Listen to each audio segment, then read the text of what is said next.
Michel Ancel says Beyond Good and Evil 2 issues were caused by problems between managers. Michael, too many cooks in the kitchen? Tom Anderson over at Insider Gaming.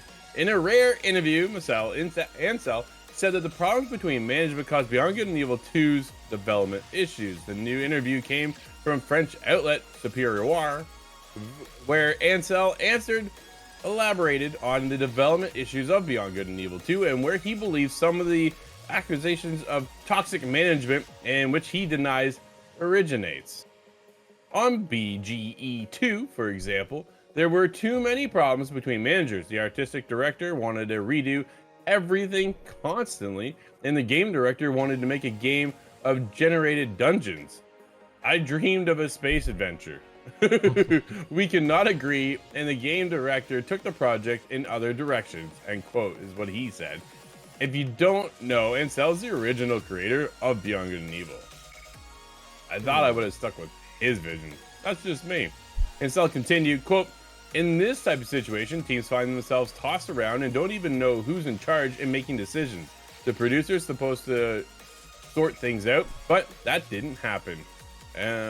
Yves Guillemot even had to go down to multiplayer to get things back on track, but that wasn't enough, and the game director continued in his stubbornness. When I read in Lebe that I was the one directing the game and asking for changes, I thought I was going to choke. Beyond Good and Evil 2 is a game on which I don't think I've ever questioned a decision. End quote. Michel Ancel left Ubisoft in 2020 because he couldn't deal with all this crap going on over there, to spend time in a wildlife sanctuary following burnout while working on games. 1 week later, though, accusations of toxic leadership by Ancel began to circulate, which Ancel firmly denied and continued to do so. As the time already, Ubisoft Beyond Good and Evil 2 is still in development. This is what we call development hell. It's been, right? It finally found its footing in early 2017. Man, this game is doomed. Yeah, it's never calling it right now, Michael. No, I don't. Yeah, that's just it, right? Do we think we'll ever see Beyond Good and Evil 2? Okay, actually, yes. I do think we'll see it because I think Ubisoft is that desperate, but I think it's going to be garbage. I think it's going to be, especially if Assassin's Creed Shadows bombs, it's going to be one of those where they're like, all right, we need something.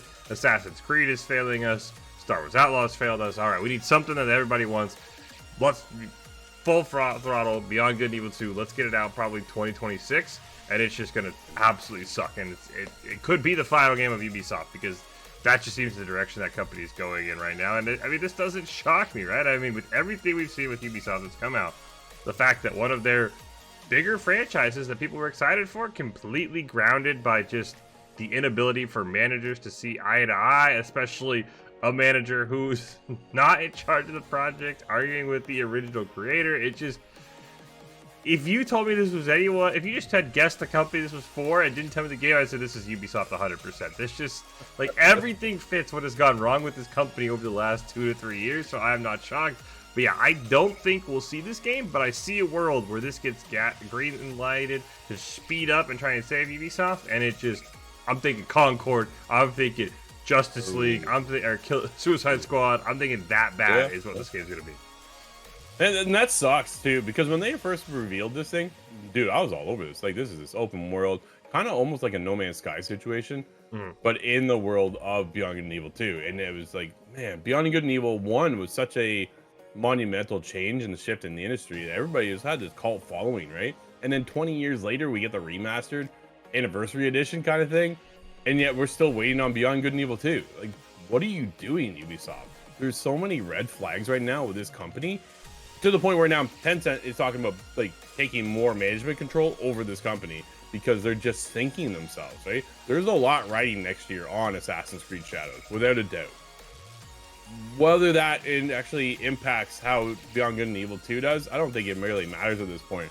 I think they should just scrap the project and then move on, do something else. I think they have too many cooks in the kitchen and not enough people actually leading the charge to figure out what they're doing. Ancel was the one who should have led the charge. Like, straight up. He was the visionary behind the game in the first place. Why wouldn't you trust his vision to build what he was doing? This space adventure, right? Like, that's what was going on, and it looked awesome. Everybody was all over it.